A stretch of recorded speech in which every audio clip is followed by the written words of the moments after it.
Good evening, ladies and gentlemen, and welcome back to A Day in the Neighborhood. Tonight, we will have the second episode of our program on the victims of the Weather Underground. Tonight, we have Cliff Kincaid, an advocate for the victims of the Weather Underground. We also have former police officer, retired police officer Jim Pera, who he himself had been injured in the line of duty. Welcome, gentlemen. I initially my name's James Pera, P-E-R-A. I met Larry Grathwohl, who was the only person to have ever infiltrated the Weather Underground and who, as he's told you already, was told by Bill Ayers that Bernadine Dorn planted the bomb at Park Station, which killed my sergeant. When I first became aware of Larry Grathwohl, I knew he was the real deal, and I'll tell you why.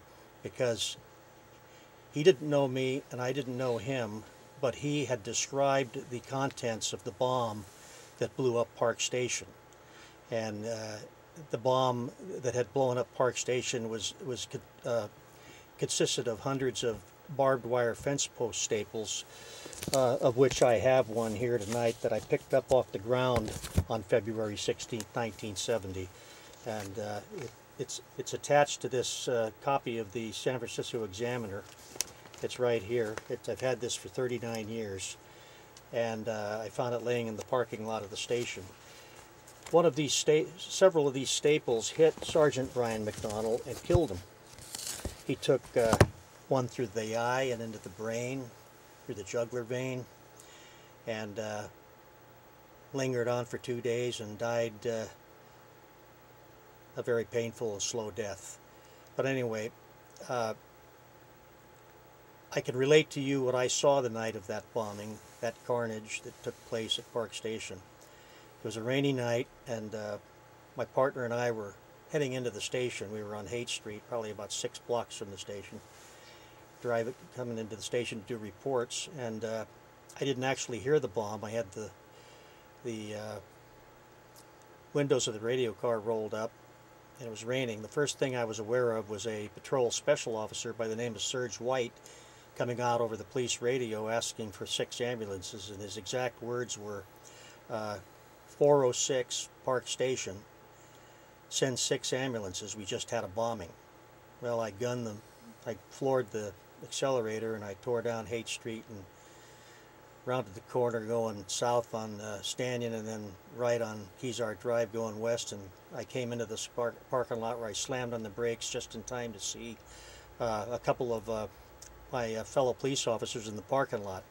One of them, Officer Ron Martin, was getting up off the ground, having been tossed over the top of his radio car by the concussion of the blast landing on his shoulder, and another one was still propped up on his right elbow on the ground looking dazed. His name was Al Arnaud. The only reason that those 2 officers weren't killed in the blast, when the outward blast of the bomb that blew into our business office blew outward into the parking lot, was because Sergeant Brian McDonald, who was killed that night, had parked his police car between the window ledge where the bomb had been planted and the car that Officer Martin and Officer Arnaud were getting into to go on duty for the early midnight watch, which began at 11 p.m. The shrapnel, most of the shrapnel had blasted outward, hit the sergeant's car. Some of it hit Ron Martin and Al Arnaud's car, just barely missing them, but the sergeant's car saved them from death. This bomb was so powerful that some of these barbed wire fence post staples that killed my sergeant and injured 9 of my friends landed on the roof of a 3-story high school, Polytechnic High School, which was almost 2 blocks away across Kezar Stadium and Frederick Street. That's how powerful this bomb was. As soon as I got into the parking lot, my partner and I, Bob Fife, were grabbed by a sergeant by the name of Paul Krupinski. We called him the Silver Fox. He had gray hair. He was a very well-liked, well-respected sergeant. He came out and he grabbed us and he told us to cordon off the area on the south side of the station where the bomb had gone off because we didn't know if there were any more bombs. We wanted to keep everybody out of that area. And on top of that, to complicate matters, the station gas pump was there, and if another bomb went off and got the gas pump involved, there would have been more widespread carnage than had already taken place. So my partner and I stood out there for several hours as part of the security, and some of the things we observed were this. I remember another sergeant of mine by the name of Don Lemstrom coming into this parking lot responding to the call, and I remember Sergeant Krupinski going up to Lindstrom as he came into the parking lot and just shaking his head like this and going, "Brian's gone." And I heard the distress in his voice. I saw the anguish on his face, and I saw the shock on Lindstrom's face, and that was the first that I heard that somebody had been killed inside the station. I knew that when he said Brian was gone, that Brian McDonald, my sergeant, my supervisor, who I had just spoken to about an hour earlier, was either dying or he was dead. So a lot of activity took place. The ambulances came. They took away the wounded officers. There were 9 of them. Tow trucks came, towed away the damaged vehicles, and we continued to pull our perimeter security until probably 3 or 4 o'clock in the morning, when we finally went into the station. My partner and I finally went into the station, and what we saw there was like something out of a scene from a war. And like I've said before, this was a war. It was an urban war, and it was being conducted by terrorist groups, domestic terrorist groups such as the Weather Underground and the Black Liberation Army. And their sole purpose was to kill police officers, destroy government property, and in the case of the Weather Underground, overthrow our government and turn us into a communist country. And they had a lot of instruction on how to do that, in that lots of them had gone to Cuba and taken courses and instruction from Cuban and North Vietnamese intelligence agents. I've seen the pictures of them down there meeting with top Cuban agents, and I've seen the speeches of indoctrination that were made to them by top Cuban agents. I've seen the information that is out there regarding their goal of sending American citizens to re-education camps, and if necessary killing as many as 25 million people who, in their own words, they described as being people they probably wouldn't be able to retrain in their way of thinking in this government that they visualized having after they took over. So this was not an organization that was bombing police stations without any goal. They had a goal, a big goal. But anyway, getting back to the station, I went in there, and what I observed was blood all over the floor, hundreds of barbed wire fence post staples all over the floor that had exploded out of the bomb into the business office. The walls were marked where the shrapnel had hit. 9 of the officers had been wounded, many of them with bad hearing, damage to their hearing, cuts and bruises from flying glass. Sergeant McDonald took and an officer by the name of Bob Fogarty, who was our patrol wagon driver, big friendly Irishman everybody liked.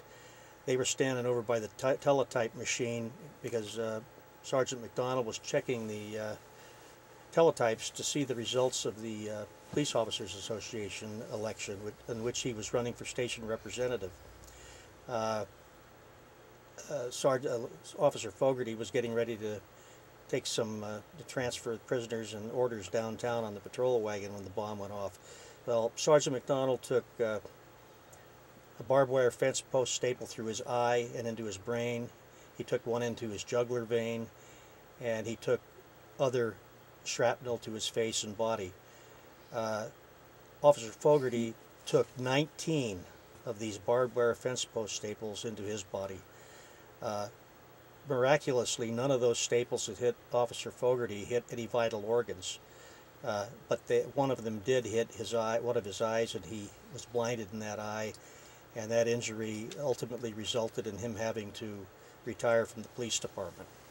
Another officer inside the station by the name of Frank Rath was leaning against the east wall of the station. He was seated at a desk where he was on station duty, and he had just leaned his chair back on the east wall of the station when the bomb blew up in front of him. Had he been leaning into the desk like he had a few seconds earlier, he probably would have had his head blown off.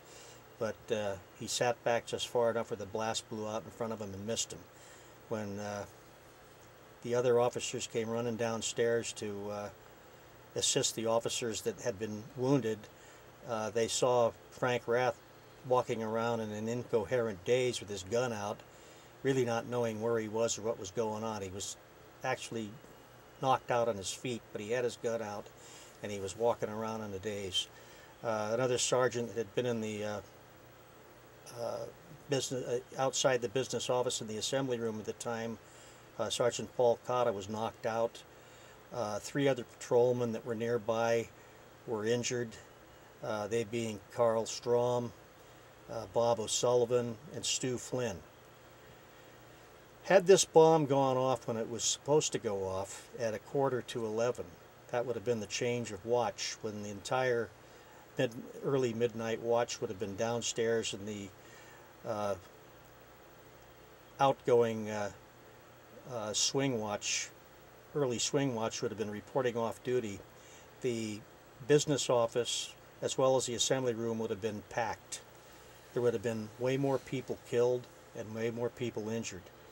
As it was, the bomb went off a minute early. Went off at 10:44 instead of 10:45, and because many officers were still upstairs in the locker room and just starting to walk down the stairs, the bomb didn't kill or injure as many as it would have otherwise.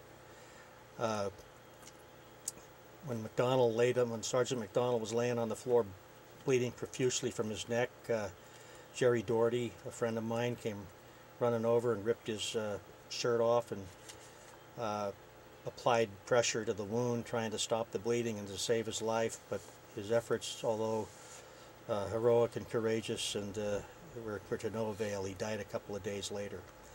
Now, this whole thing has brought back memories that I never forgot. I never forgot what happened that night.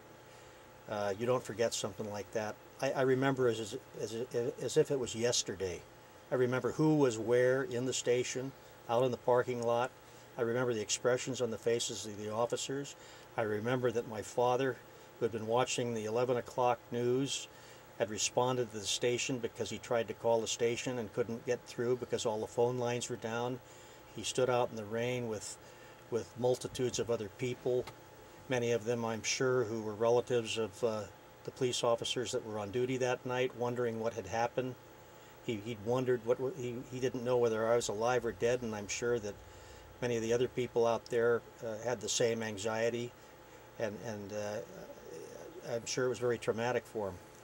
My wife was home that night, and she had just finished feeding our infant daughter, and she'd been watching the news, and seeing all the chaos that was going on in the streets of America and on the college campuses. And she just finally got disgusted after she fed our daughter. She turned the television off, didn't want to look at any more news, went to bed, and slept soundly through the whole night.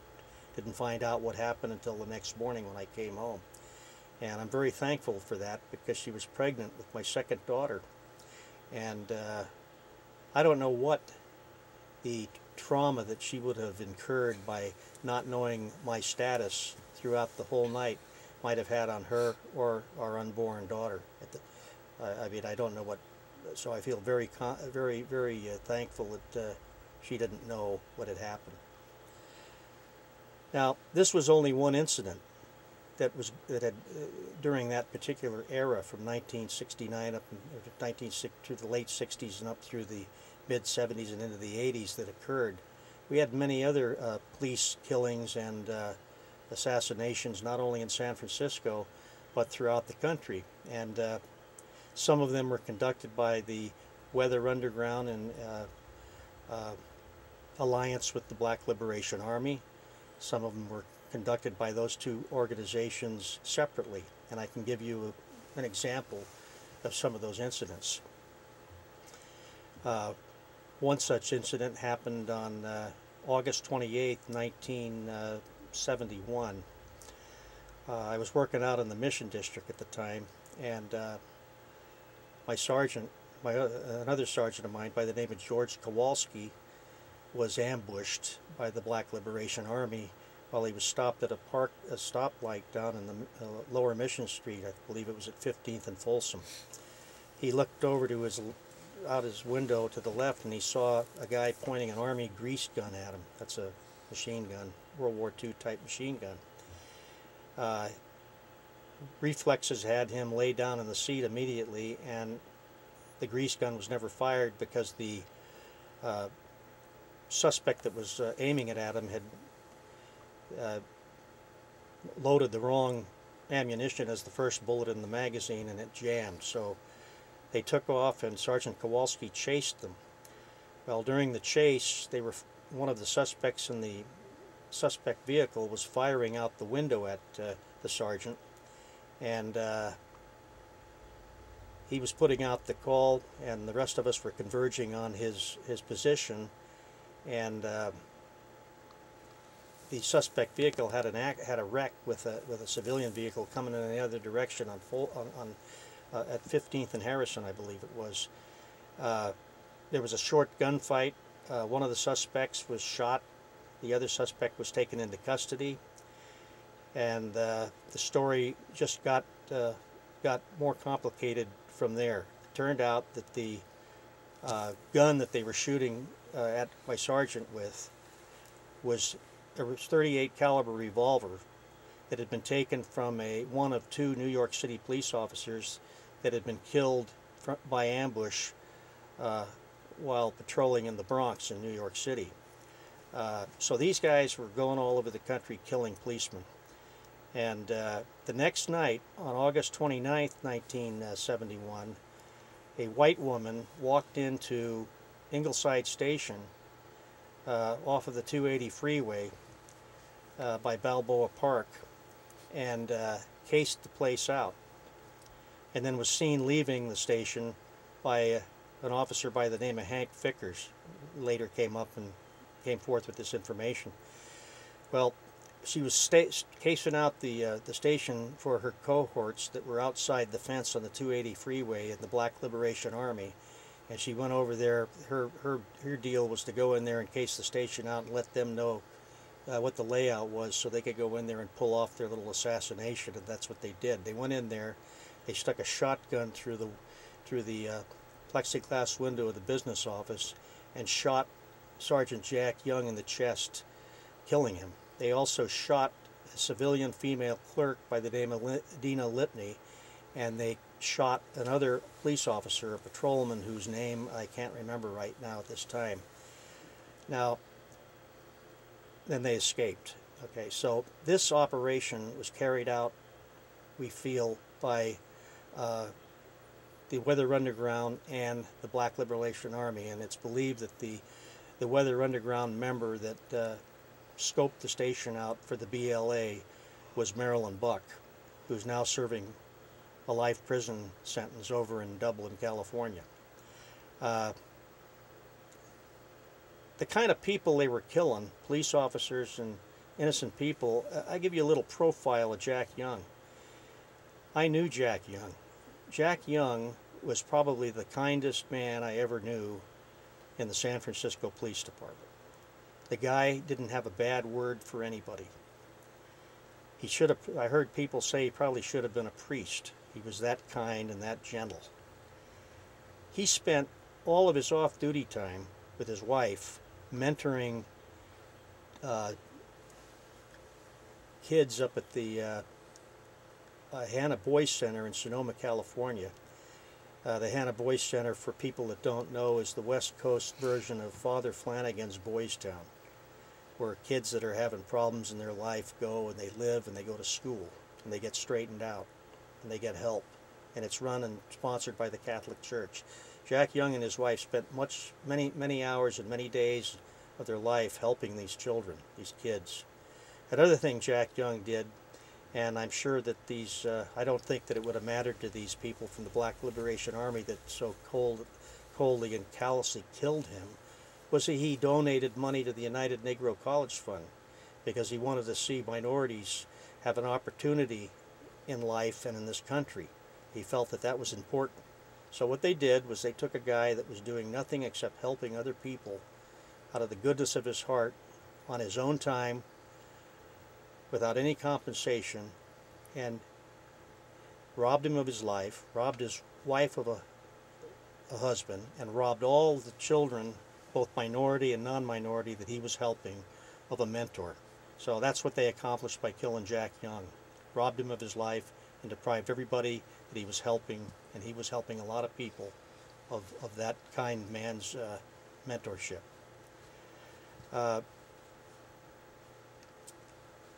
If Larry Grathwohl did not step forward, implicating the Weather Underground on the bombing of the Park Station, did the police department then had any inclination as to who could have committed the bombing? Okay, like I've told other people, my main involvement in this thing, in this case, is the fact that I was on the scene the night that the Weather Underground bombed Park Station.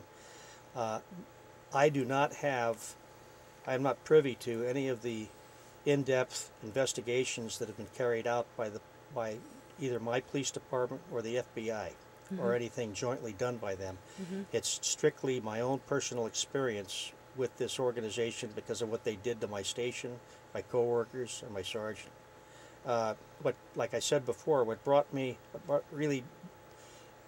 attention to Larry was the fact that he described what was in that bomb. And the only people that would have known about that were the people that planted it and built it and told him what was in it. My name is Larry Grathwohl, and I am recognized as being the only person to have successfully infiltrated the Weather Underground organization. In August of 1969, the Weathermen were recruiting people to go to the national action in Chicago. I was a student at the University of Cincinnati, and they approached me and attempted to get me to go to Chicago with them. I went to the Cincinnati Police Department, who asked me to attend some meetings and let them know what was going on, which I did. I didn't go to Chicago, but when the Weathermen returned from Chicago, they called me up and asked me to begin coming to meetings again. At this point, I began reporting to the FBI, who also had asked me to continue going to meetings and to infiltrate the organization if possible. I did so, and ultimately became the only informant that stayed with the group when the organization went underground in December of 1969. Now, during the preparatory period for going underground, it was decided that the Weathermen needed to begin to be involved in what they referred to as strategic sabotage. Good evening, Cliff. So what prompted you to become an advocate for finding the criminal of the bombing of the Park Police Station? Kincaid, I'm president of America's Survival. We're a public policy organization, a nonprofit group. The California Department of Justice report goes on to say, and this is critical, in 2000, the year 2000, the San Francisco Police Department reopened its investigation into the bombing of the Park Police Station and requested investigative assistance from the DOJ, the Department of Justice. That's in Washington, D.C.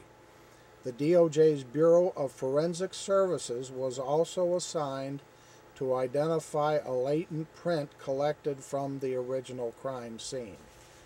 So we have it all on the record. There's no inside information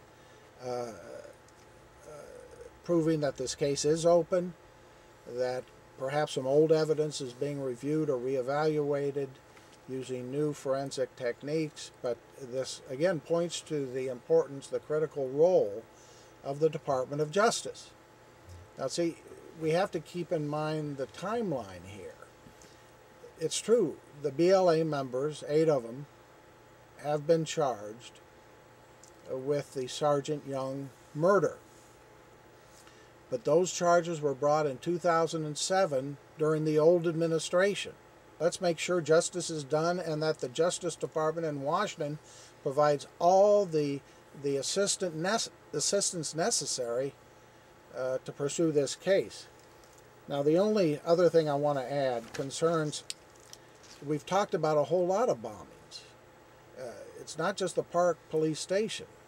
I really don't understand why people are trying to impede the flow of information regarding this case. This man was murdered almost 40 years ago. People know who did it. Now, if he got off on a technicality and the case is still open because, as the information has been stated, new evidence has come forth, then we want to see this case brought to court, and we want to see Dorn and Ayers and whoever else might be involved in it stand trial for it. Now, the only reason that Dorn and Ayers didn't stand trial for it in the first place with the original evidence is because a judge somewhere decided that the evidence that was acquired through the wiretaps was inadmissible in court. Thank you for joining us. This is Myrna Lim, your host. Good night.